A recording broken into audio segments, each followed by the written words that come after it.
Hello and welcome to Sunday Run Day, the podcast. In this episode, what I'm going to focus on talking about the most is the elusive personal best. I want to kind of focus a little bit on my running journey and the things that I've learned on the way, but I want to really focus on talking about that personal best that we're always out there achieving for. Now, the first thing I'll say about that is I'm very much an advocate of bettering yourself on every run that you do. But I'm also a believer in knowing that not always you're going to better yourself and you're not always going to hit that time that you either were hoping for or better than the last time you ran an event. So this episode, I'm going to really just focus on a little bit about my story and the reasons why I've now become very much an advocate of being okay when we don't hit our personal best, or if we run an event that we may have previously run a little bit slower, because I do believe there are many variants to that and the reasons why.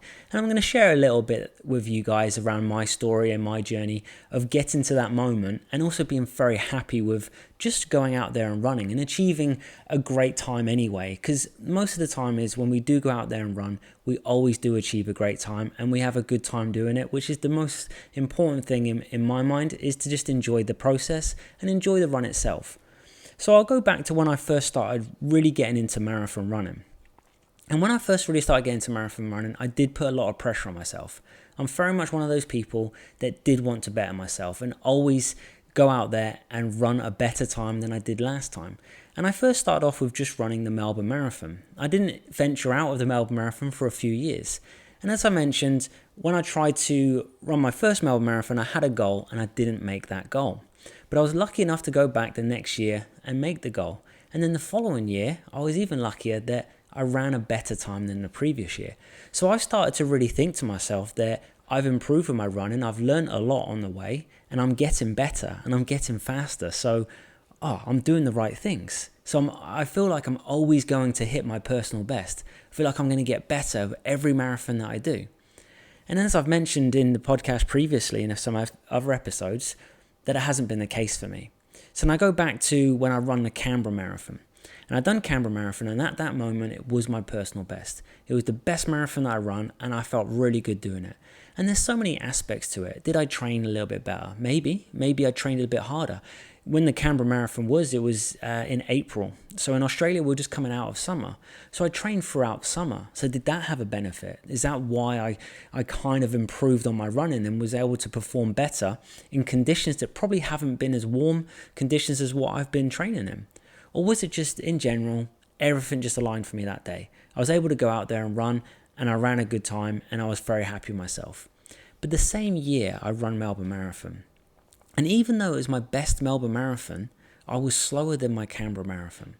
And I think I was really harsh on myself. I thought about, I haven't improved. I've run a marathon, a few months ago, maybe 8 months ago.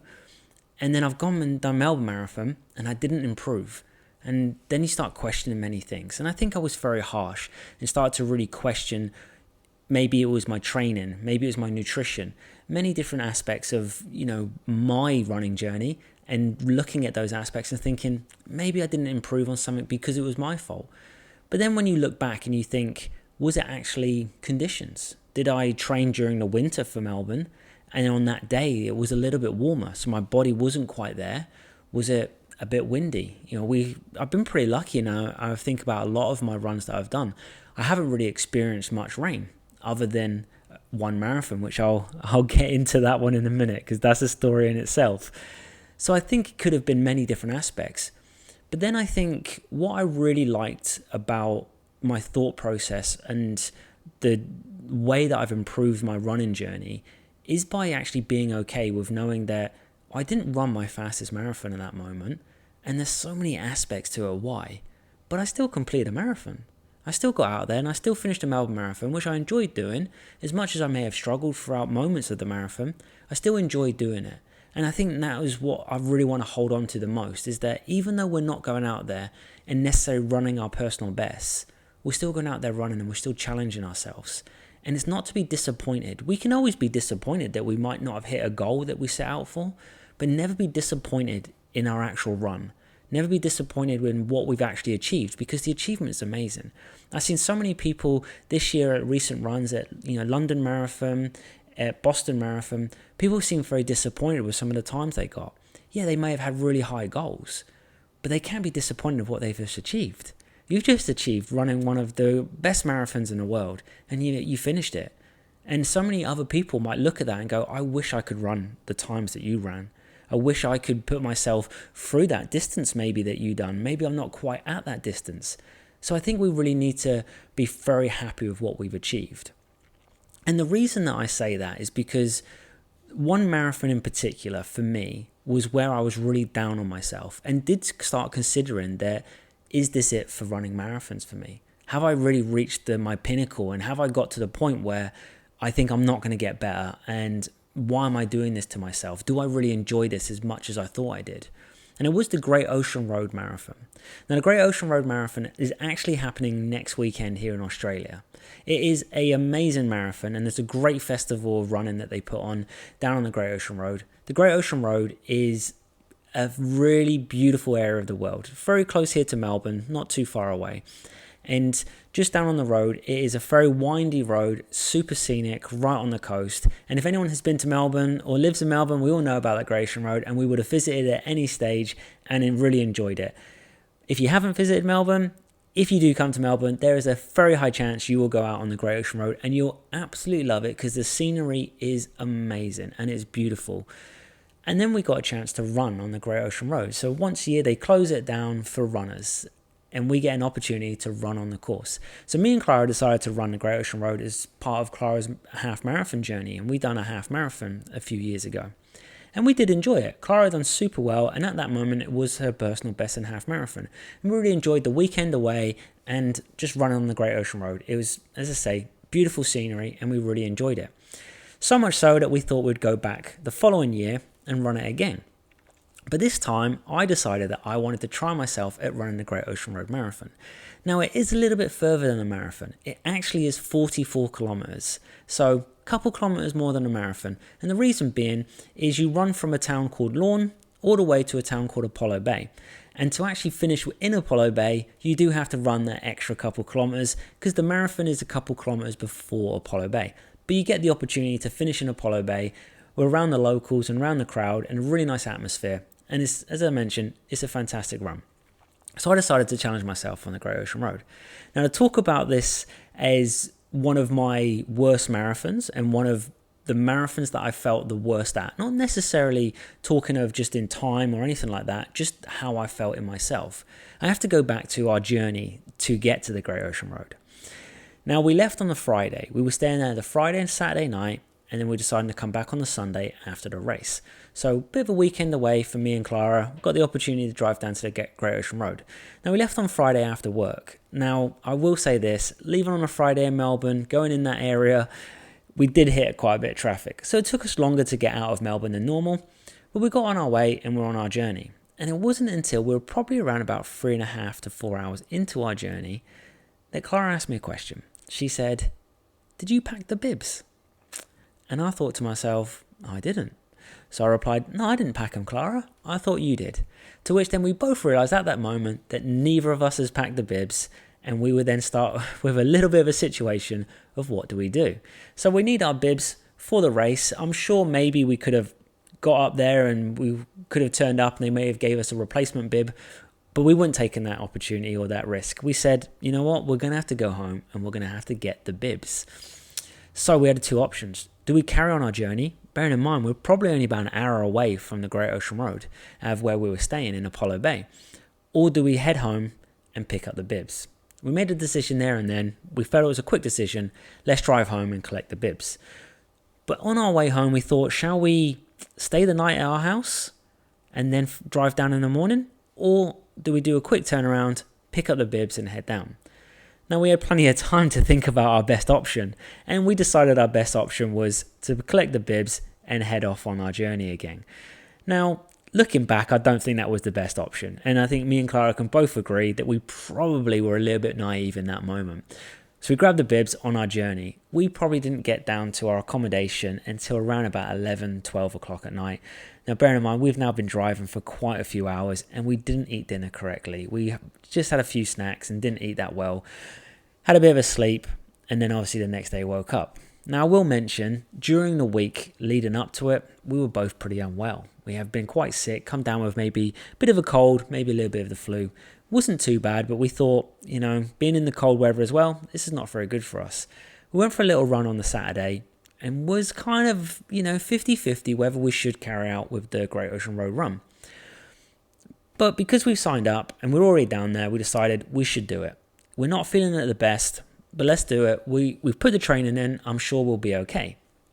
Now, when I say we're a bit under the weather, I probably was, a little bit underestimated just how under the weather we really were.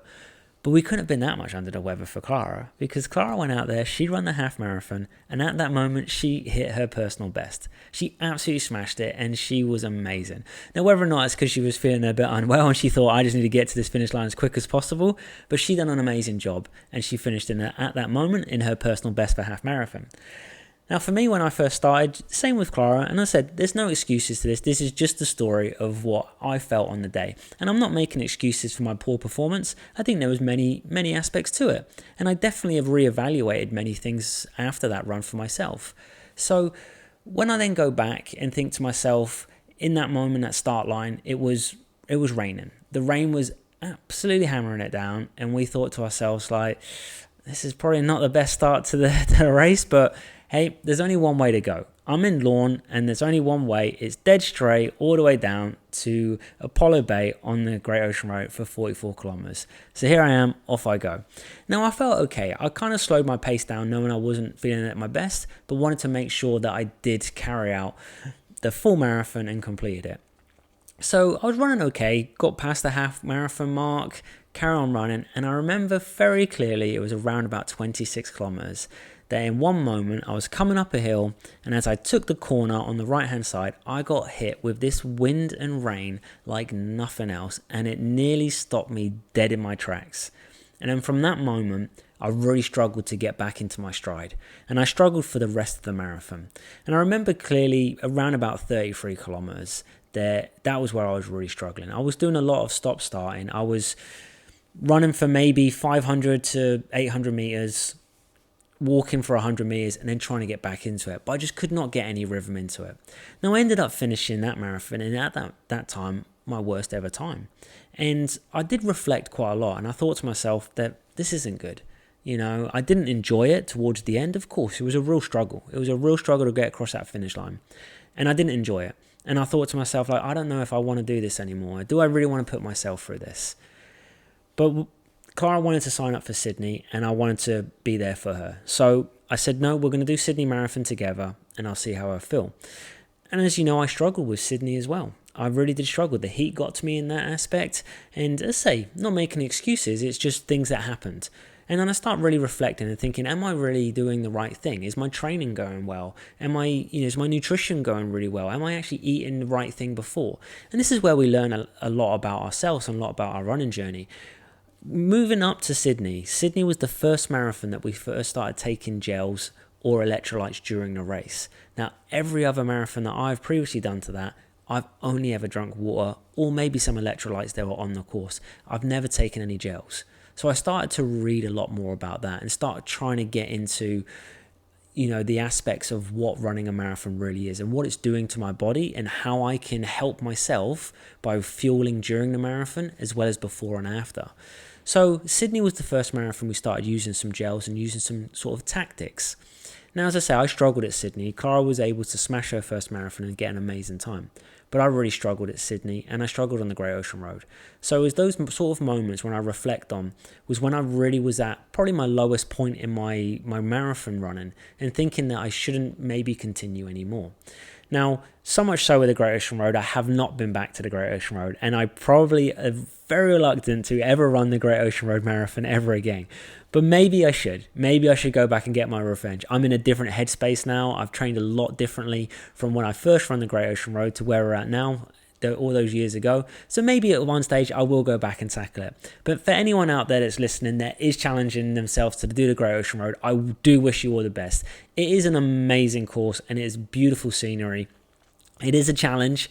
I definitely struggled on it for many reasons, but it is an amazing race, and I look forward to hearing anyone's story that is carrying out the Great Ocean Road Marathon And as I say, the best of luck to all of you. I'm sure you're going to smash it, and I'm sure you're going to really enjoy it and being part of that festival. So then, Great Ocean Road finished, Sydney finished, starting to question if I should carry on running marathons. But it's Melbourne Marathon time in October, a month after Sydney, or a month and a half after Sydney, and I'm gonna do the Melbourne Marathon. That's what I do every year. I love the Melbourne Marathon. I'm gonna see how I do, and then I go and run the Melbourne Marathon, and I run it, and at that moment was my personal best time. And I thought to myself, how did this happen? How did I really struggle in the early part of the year in 2 other marathons, but then I didn't struggle in Melbourne? And I managed to actually do my first marathon without stopping at all through the whole race. And I was really surprised with myself. But then I put a lot of aspects down to how I changed a few things. How I changed my training with the gym, but also with my other runs. And then how I started to fuel, and how I started to fuel during the race. And started to come to, the light bulb kind of went off, and I started to realize that, okay, there's more aspects that I can bring into running. And since then, obviously, I've changed many things, and I've improved as well as I've went on. But then I've also been very happy with my other runs, that when I am out there running, I'm trying to get better. And if I don't, it's okay. And that's what I've learned on my journey. And that's what I want to talk to you guys about, and sort of just mention to you that it is really okay when you don't run that personal best. Because as much as I think I didn't like the Great Ocean Road, I needed to have that moment for me to improve on my running, and for me to feel that I'm getting better with running. Because at that moment, I probably was a little naive, maybe a little naive in my training. Maybe I didn't run as far as I should have, or for as long as I should have. And obviously talking to friends and discussing a few things with other people, they give you some other advice and some other bit of confidence around that, yeah, maybe I didn't do things quite right. But then when I run a marathon and I do feel great, I feel like, okay, I'm getting there. I'm starting to improve on a few things. So that's a little bit around what I believe and, my vision of why I think it's okay when we don't run those personal bests, because we do learn. And as I mentioned, I always will bring it back to it, that no run is a bad run, and it's just that some runs are better than others. I can certainly attest to that on many of my runs. And when I talk about the Great Ocean Road, will I say it's a bad run? No, it definitely wasn't a bad run.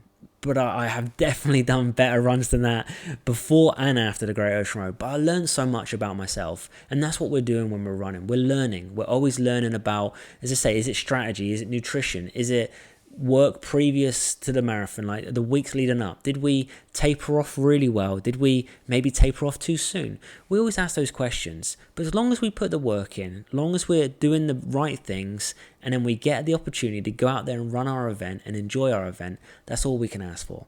And I think when I started to really start getting my love for back, into running, and my love for running longer distances again, that's where I started to excel, and not necessarily on time. It's not excelling on getting quicker and better. It's excelling at that feeling of enjoyment, and that feeling of, I just ran a marathon and I had so much fun doing it. So that's what I really want from everyone. I really want everyone to be very proud of themselves for what they achieve. Even if you go out there and you run this weekend and you don't get a personal best, that's okay. Just know that you still went out there and you still ran. And that's probably the most important thing you can do. So talking about this weekend, I did put something on my Instagram around some events this weekend that I think are super cool around the world. I mentioned about Copenhagen Marathon. So Copenhagen Marathon actually has 21,000 runners, and it is sold out, so that's awesome for them. And I did hear that it's a very flat and fast course. So when we talk about PBs and personal bests, I'm sure many people that's running the Copenhagen Marathon will probably be able to get a personal best on that. It's a great course, I heard, and it's a very flat and fast course. So good luck to everyone running the Copenhagen Marathon. I did see that we had the Borneo International Marathon.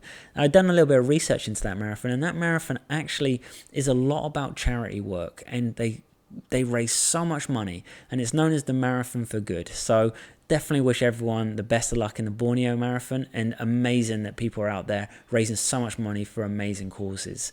Now, what I also put on there is the Indonesian Women's Half Marathon. Now, the reason why that one was, kind of jumped out to me a little bit more, is the first ever half marathon in Indonesia, or event in Indonesia, that is all the participants are solely women. I thought that was amazing. As I mentioned, Clara carried out all women's run in Sydney recently in the Nike After Dark Tour, and I did see that Shanghai recently had theirs as well. So that's amazing that there's events out there that are solely for women to go out and really enjoy and be around their community of just women runners. That is phenomenal.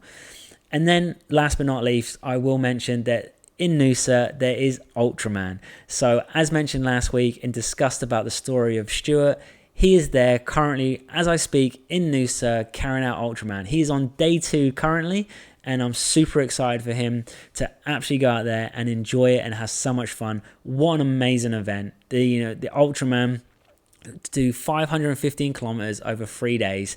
Incredible. And then to finish off what will be tomorrow, to finish off with a double marathon, that is insane and amazing. So I will let everyone know. I'll put it on my Instagram how Stuart do. I'm super excited for him. He's going to do amazing. He's going to have lots of fun doing it.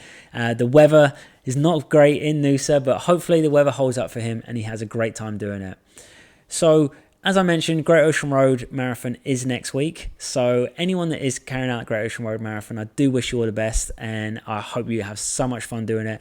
Year 1 for me and Clara, we had lots of fun doing it. And I would recommend it to many people. Year 2, maybe for me, not so much fun. Probably wouldn't highly recommend it. But maybe one day I will go back and take on the challenge and run the Great Ocean Road again.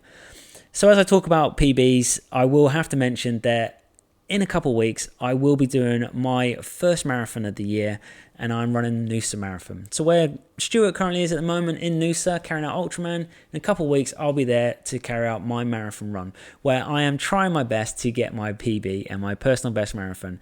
I'm trying very hard to try and finally hit that sub 3 hour marathon. And I don't know if I'll make it. I don't know if I will hit that sub 3, but what I do know is I'm going to do everything I can to enjoy the run and have a lot of fun doing it. If I manage to hit that PB and I manage to hit under 3 hours, I'm going to be super happy and super excited. But if I don't, as long as I enjoy it, as long as I go out there and had fun doing it, I'm also going to be happy. And I'm going to be very proud of myself to get out there and give it a try. So I'll give you an update of how I go. Next week's episode, I'll talk a little bit more into how Noosa is going and how my training is going. I want to just touch a little bit on how the training has gone and what has kind of worked for me. As I've mentioned before, things that I mention in a podcast are things that work for me. They might not necessarily work for you, but I definitely like to hear your feedback and your comments on it anyway, of what you think about my running journey, but also what you think about the things that I like to add into my training or whether it's nutrition. So that's it for episode 5. And I really would like to say thank you everyone for listening. And then as always, until next time, happy running.